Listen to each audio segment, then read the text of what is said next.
Friends, welcome in my YouTube channel delight education point, जहां पर आपने पहले भी फिजिक्स पढ़ा था और आज भी आप क्या पढ़ेंगे, फिजिक्स पढ़ेंगे। इसके पहले भी मैंने आपके क्लास लिए थे फिजिक्स के, आज भी ले रही हूँ। आज मैंने उठाया है क्लास 11th का फर्स्ट चैप्टर जिसका नाम है भौतिक जगत। तो चलिए हम ज़्यादा समय न लेते हुए अपने सब्जेक्ट के टॉपिक पर आते हैं। तो पढ़ने जा रहे हैं भौतिक जगत, जो कि क्लास 11th के फर्स्ट चैप्टर में दिए गए हैं। तो भौतिक जगत में आप बचपन से ही कुछ न कुछ घटनाओं के बारे में पढ़ते आए हो, ठीक है। तो आज हम इन चीज़ों के सिर्फ कह सकते हो कि ये जनरली एक बेसिक नॉलेज के लिए ये चैप्टर आपके बुक में दिए गए हैं, तो जो कि आपको पहले से भी कुछ नॉलेज मालूम है और अब जो आप पढ़ोगे उससे भी आपको कुछ नॉलेज मिलेगा। तो चलिए अपने टॉपिक पर आते हैं। तो मेन टॉपिक है हमारा भौतिक जगत, जिसमें हम फर्स्ट बात करेंगे किसकी, साइंस की, कि साइंस होता क्या है, व्हाट इज साइंस। देखिए, साइंस जो शब्द है ये आपका लैटिन के सेंटिया नामक शब्द से लिया गया है।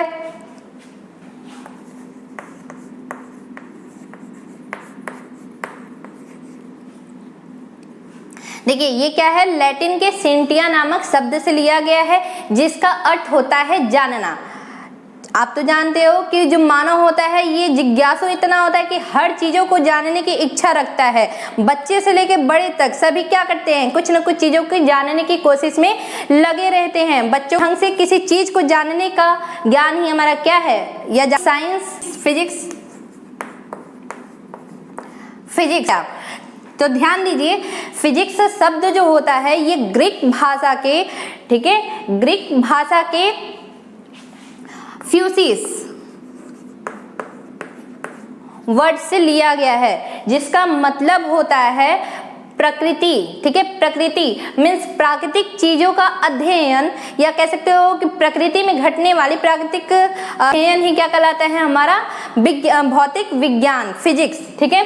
तो नेक्स्ट अब चले आते हैं अपने फिजिक्स के मेन टॉपिक पर। अपने की भौतिक विज्ञान क्या होता है, विज्ञान की वह शाखा जिसके अंतर्गत हम अपने प्राकृतिक वातावरण में घटने वाली हर एक घटना का अध्ययन करते हैं। जैसे कह सकते हो कि ज्वालामुखी का फटना, ये भी एक प्रकार का क्या है, फिजिकल मतलब बम का फूटना, जैसे बम विस्फोट होता है, तो ये भी एक क्या है, भौतिक घटना ही है, ठीक है। इसके अलावा भी आप अपने आसपास में घट रही हर एक घटनाओं को देखें तो सब सारी घटनाएं आपके रिलेटेड है फिजिक्स से, ठीक है। तो चले आते हैं फिजिक्स को मूल रूप से देखते हैं कि वो कितने पार्ट में बटे हुए हैं। फिजिक्स जो होता है ये मूल रूप से दो भागों में बटे होते हैं। फर्स्ट जो होता है इसको कहते हैं स्थूल प्रभाव क्षेत्र। अगर प्रभाव क्षेत्र की बात करें, प्रभाव क्षेत्र के बेसिस पे अगर हम फिजिक्स को बांटें तो कितने पार्ट में बांट सकते हैं, दो। एक होता है स्थूल प्रभाव क्षेत्र, जिसको इंग्लिश में कहा जाता है मैक्रोस्कोपिक।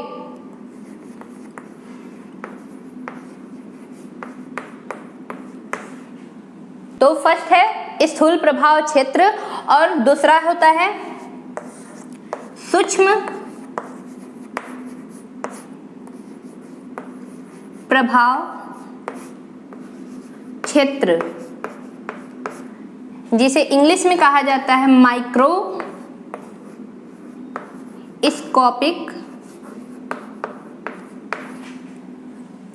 तो ध्यान दीजिए, सबसे पहले हम बात करते हैं स्थूल प्रभाव क्षेत्र की। इसमें किस चीज का अध्ययन किया जाता है, इसमें पार्थिव एवं खगोलीय, ठीक है, पार्थिव एवं खगोलीय चीजों का अध्ययन करते हैं। जैसे कह सकते हो पृथ्वी पे घटने वाली हर एक घटना, ठीक है, किसमें आएगी, स्थूल प्रभाव क्षेत्र में। इसके साथ साथ ही ब्रह्मांड में घटने वाली हर एक घटना क्या आएगी, किसमें आएगी, स्थूल प्रभाव क्षेत्र में। जैसे आप पढ़ते आए हो न्यूटन का गति विषयक नियम, फिर ब्रह्मांडों के बीच लगने वाला आकर्षण बल उन पिंडों की मात्राओं के गुणनफल के अनुक्रमानुपाती तथा उनके बीच के दूरी के वर्ग के व्युत्क्रमानुपाती होता है, जिसे गुरुत्वाकर्षण नियम भी आप जानते आए हो। न्यूटन का गुरुत्वाकर्षण नियम पढ़े भी होगे, ठीक है। तो वो सारी घटनाएं किसके अंतर्गत आती हैं? स्थूल प्रभाव क्षेत्र के अंतर्गत आती हैं। नेक्स्ट हम बात करें सूक्ष्म प्रभाव क्षेत्र की, तो सूक्ष्म से आपको नाम से ही समझ में आ रहा है, सूक्ष्म मतलब क्या होता है? बहुत ही छोटी छोटी चीजों का, मतलब बहुत ही छोटे छोटे कणों का अध्ययन। जैसे अगर सूक्ष्म में आप बात करते हो तो देखे होगे, सूक्ष्म में हम परमाणुओं की बात कर सकते हैं, अणुओं की बात कर सकते हैं। इनसे रिलेटेड जितने भी अध्ययन हम करते हैं वो सारे अध्ययन किसमें काउंट किए जाते हैं, किसमें लिए जाते हैं? सूक्ष्म प्रभाव क्षेत्र में। तो अब बात करते हैं स्थूल प्रभाव क्षेत्र की। तो देखिए, स्थूल प्रभाव क्षेत्र की अगर हम व्याख्या करें तो चल फिजिक्स के बेसिस पर, जिसके कुछ उप विषय होते हैं, चलिए उप विषयों के बारे में जान लेते हैं।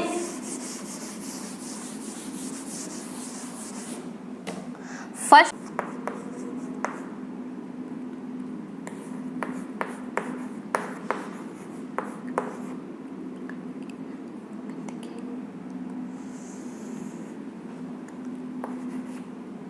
तीसरी बात करते हैं प्रकाशिकी,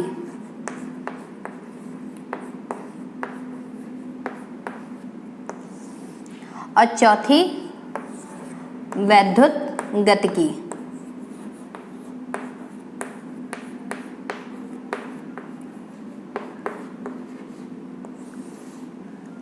अब इन चारों पॉइंट के बारे में हम क्या करें, एक लाइन बाय लाइन पढ़ लेते हैं, ठीक है। तो देखिए, यांत्रिकी के अंतर्गत आप किस चीज का अध्ययन करते हो? यांत्रिकी के अंतर्गत द्रव्य और उससे संबंधित अध्ययन करते हो। जैसे मान लीजिए ठोस, द्रव, गैस, ये सब किसके अंतर्गत आती हैं? द्रव्य में आती हैं, ठीक है, द्रव्य में। तो चलिए, ठोस, द्रव, गैस, जैसे कैसे कि ठोस आप कैसे पहचान सकते हो कि कोई वस्तु ठोस है? तो आप कह सकते हो ना कि उसकी आयतन और उसकी आकृति क्या होती है, मतलब निश्चित होती है, तो उसके बेसिस पर आप कह सकते हो कि ये ठोस है, ठीक है। तो ये सारी घटनाएं किसके अंतर्गत पढ़ी जाती हैं? यांत्रिकी के, ठीक है। इसमें क्या होता है कि इसमें द्रव्य से संबंधित जितनी भी घटनाएं होती हैं वो पढ़ी जाती हैं यांत्रिकी में, ठीक। नेक्स्ट हम बात करते हैं ऊष्मागतिकी की, ठीक है। ऊष्मागतिकी में क्या होता है कि ऊष्मा का गुण और ऊष्मा के संचरण की या फिर हम कह सकते हैं ऊष्मा के कार्यों का अध्ययन करते हैं, ठीक है। जैसे कहने का ये मतलब है कि ऊष्मा जो होता है एक वस्तु से दूसरी वस्तु में क्या किया जाता है, उसके ताप के कारण क्या होता है, ऊष्मा एक वस्तु से दूसरी वस्तु में स्थानांतरित होती है। तो ये सारी जो घटनाएं होती हैं ऊष्मा से रिलेटेड, वो सारी घटनाओं का अध्ययन हम करते हैं ऊष्मागतिकी में। नेक्स्ट हम बात करते हैं प्रकाशिकी में नाम से ही छिपा है कि प्रकाश का ही अध्ययन करेंगे, ठीक है। प्रकाश, तो देखिए प्रकाश में क्या कि प्रकाश के कुछ गुण होते होंगे, उन गुणों का अध्ययन करेंगे। कैसे कहेंगे कि प्रकाश हमारी वैद्युत चुंबकीय तरंगे के रूप में चलती हैं, या हम कैसे कह सकते हैं कि प्रकाश जो होती है ये सीधे मार्ग में चलती है। तो उसका अध्ययन करने के बाद ही साइंटिस्ट ने, वैज्ञानिकों ने बताया कि हाँ ये किस क्षेत्र के ही अंतर्गत इन क्रियाओं की अध्ययन किए जाएंगे, इन घटनाओं का अध्ययन किए जाएंगे। नेक्स्ट हम बात करते हैं वैद्युत गतिकी। इसमें क्या है, इसमें आवेशों का अध्ययन करेंगे, ठीक है। आवेश हुए या फिर कह सकते हो, देखिए आवेश कहने का क्या मतलब, जब आवेश हमारे गतिशील होंगे, ठीक है, आवेश हमारे गतिशील होंगे तभी तो किसी चालक में क्या होगा, धारा प्रवाहित होगा, ठीक है। तो ये सारी जो घटनाएं होती हैं वो उन सारी घटनाओं का अध्ययन हम किसके अंतर्गत करते हैं, वैद्युत गतिकी में, ठीक है। चलिए अब हम बात करते हैं कि प्रकृति में पाए जाने वाले 4 मुख्य बल होते हैं। चार जो होते हैं वो मूल बल प्रकृति में पाए जाने वाले, वैसे तो बहुत सारे बल होते हैं बट जो प्रकृति में पाए जाते हैं वो मुख्य रूप से 4 होते हैं। तो उन चारों बलों के बारे में जान लेते हैं।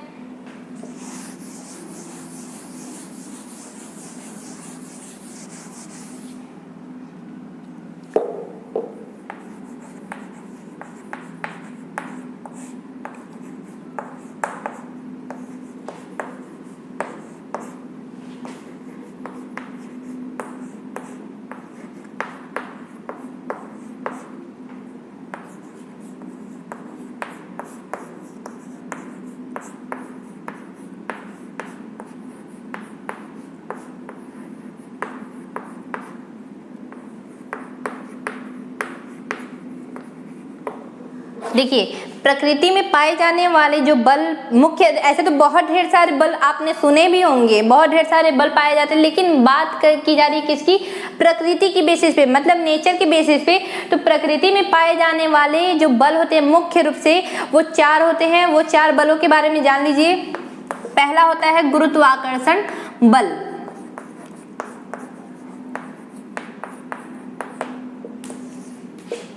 दूसरा क्या होगा, दूसरा गुरुत्वाकर्षण बल, दूसरा होगा विद्युत चुंबकीय बल,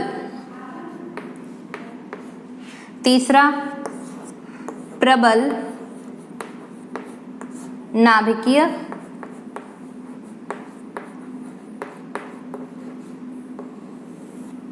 बल, और चौथा जो होता है, प्रबल है तो क्षीण होगा ही होगा,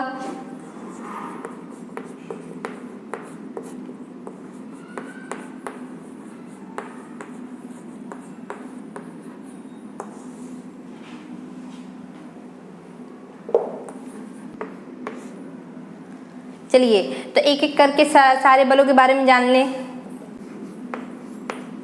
बात करते हैं गुरुत्वाकर्षण बल की।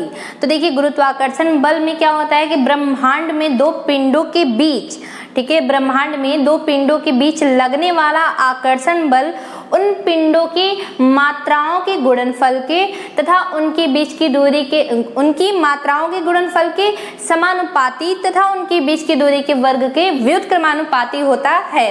जैसे F is proportional to m1 m2 upon r square, यही तो है गुरुत्वाकर्षण नियम का।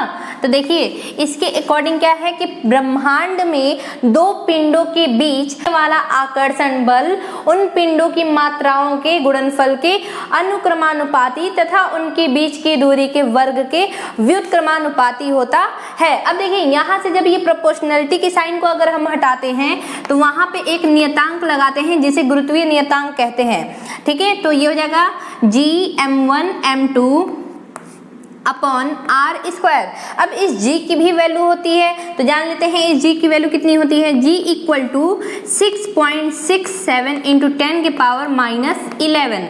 अब ये तो हुई बात इसकी संख्याओं की, कि मतलब इसकी वैल्यू कितनी होती है। अब बात करते हैं इनके मात्रक की। तो देखिए मात्रक तो आप इस फॉर्मूले से भी निकाल सकते हो। तो इस फॉर्मूले से अगर निकालते हो तो कितना हो जाता है, g equal to f r square upon m1 m2। f क्या हो गया, न्यूटन हो गया, क्योंकि बल का मात्रक क्या होता है, न्यूटन। और r क्या हो गया, r की बात करें तो r के लिए हम लिख सकते हैं क्या, मीटर स्क्वायर अपॉन, और m1 m2 ये क्या है, द्रव्यमान है ना। तो द्रव्यमान के लिए ये कितने द्रव्यमान हो गए, 2।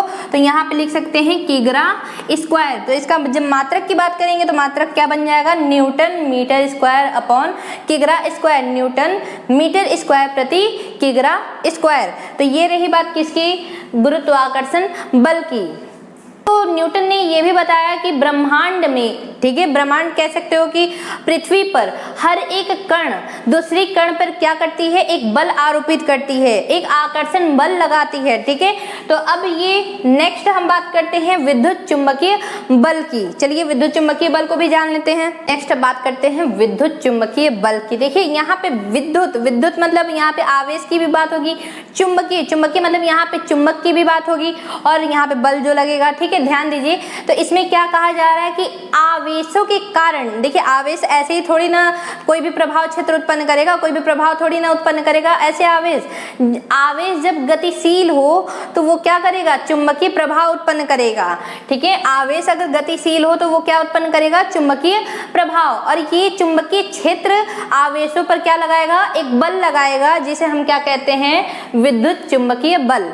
फिर से एक बार जान लेते हैं कि जब गतिशील आवेश होंगे, ठीक है, आवेश क्या होंगे, गतिशील होंगे, तो वो क्या करेंगे, चुंबकीय प्रभाव उत्पन्न करेंगे। और चुंबकीय प्रभाव उत्पन्न होने के बाद चुंबकीय क्षेत्र ही क्या करेगा, आवेशों पर एक बल आरोपित करेगा। उसी बल को हम क्या कहते हैं, विद्युत चुंबकीय बल। नेक्स्ट हम बात करते हैं प्रबल नाभिकीय बल की। चलिए जान लेते हैं प्रबल नाभिकीय बल। प्रबल नाभिकीय बल में हम बात करेंगे किसकी, नाभिक की, क्योंकि नाम से ही समझ में आ रहा है ना नाभिकीय बल, तो नाभिकीय में ही क्या छिपा है, नाभिक, तो मतलब बात करेंगे किसकी, नाभिकों के ऊपर की। तो ध्यान दीजिए नाभिकों में प्रोटॉन और न्यूट्रॉन को बांधे रखने के लिए जिस बल की आवश्यकता होती है या जिस बल की जरूरत होती है वही बल कहलाता है प्रबल नाभिकीय बल। क्षीण नाभिकीय बल की बात करते हैं तो देखिए नाभिकीय घटनाओं में रेडियो एक्टिव नाभिक के बीटा 6 और उन कणों के बीच, बीटा 6 में और उनके कणों के बीच लगने वाला बल ही क्या कहलाता है, क्षीण नाभिकीय बल।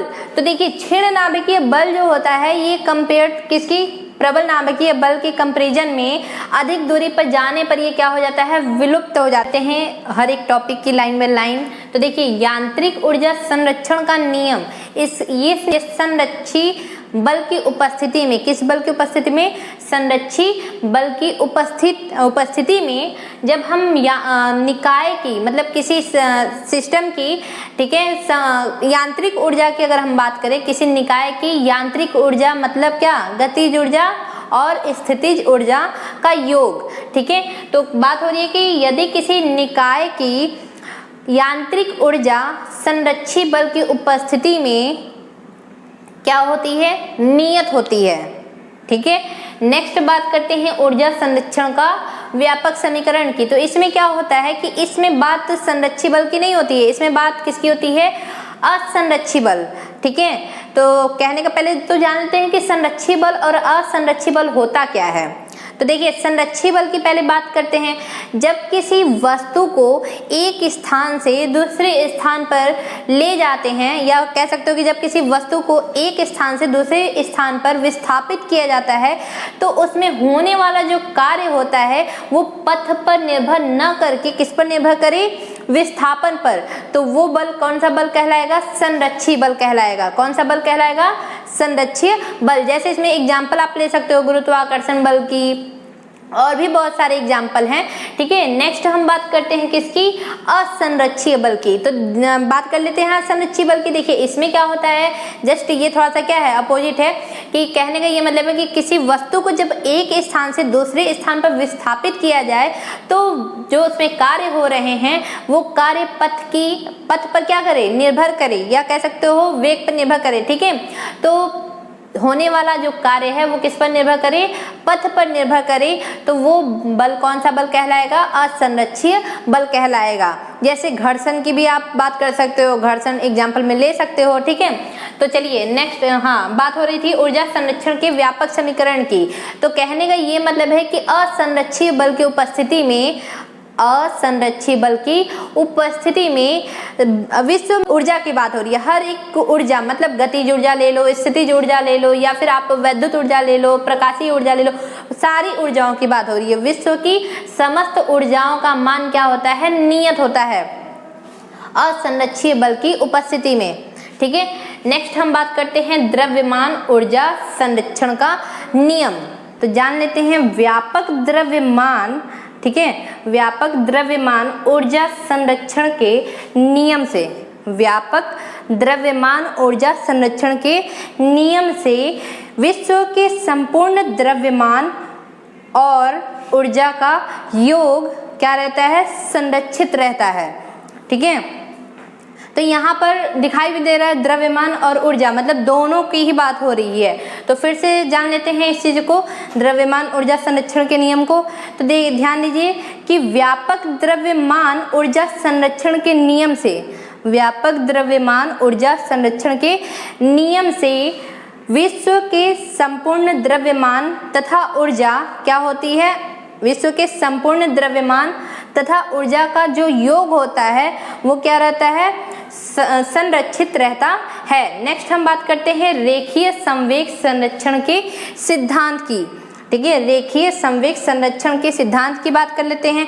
तो ध्यान दीजिए इसमें क्या होता है कि किसी बाह्य बल के अनुपस्थिति में, किसी बाह्य बल के अनुपस्थिति में निकाय का संपूर्ण, ठीक है, किसी निकाय का संपूर्ण संवेग क्या रहता है, संरक्षित रहता है, ठीक है। कहने का ये मतलब है कि किसी बाह्य बल की अनुपस्थिति में, ठीक है, बाह्य बल की अनुपस्थिति में किसी निकाय का जो संपूर्ण संवेग होता है वो क्या रहता है, संरक्षित रहता है, ठीक है, क्या रहता है, संरक्षित रहता है। यही क्या है, प्रकृति के मूल संरक्षण का भी नियम होता है, ठीक है, यही क्या होता है, प्रकृति के मूल संरक्षण का भी नियम होता है। नेक्स्ट अब पांचवें की बात करते हैं, कोणीय संवेग संरक्षण की।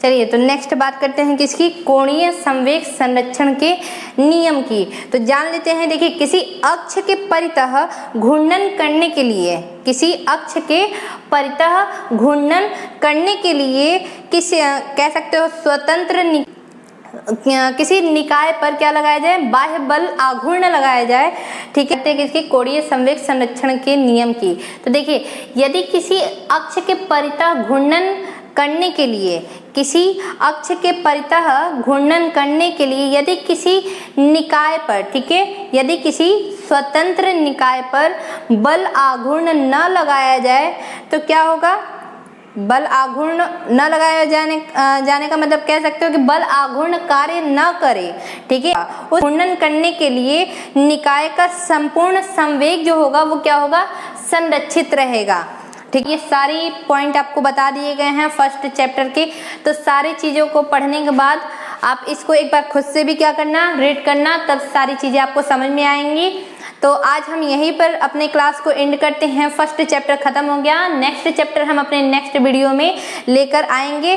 तब तक के लिए आप क्या कीजिए, अगर आप नए हैं तो पहले आप हमारे चैनल को सब्सक्राइब कीजिएगा, और यदि अगर आप पुराने हैं तो हमारे चैनल को ज़्यादा से ज़्यादा शेयर कीजिएगा, ताकि हर एक बच्चा शिक्षित हो सके और ज़्यादा से ज़्यादा लोग इस चीज़ को जान सकें। चलिए, अच्छा एक बात और, जाने से पहले हम आपको ये भी बता दें कि हमारे चैनल जो कि बनाए गए हैं टेलीग्राम पर, तो उस पर क्विज होते हैं साइंस से रिलेटेड क्वेश्चन के, तो आप उसको भी देखते रहिएगा और टाइमिंग आपको बता दिए जाएंगे कि कितने टाइम पर क्विज स्टार्ट होते हैं, तो आप भी पार्टिसिपेट कीजिएगा। तब तक के लिए बाय।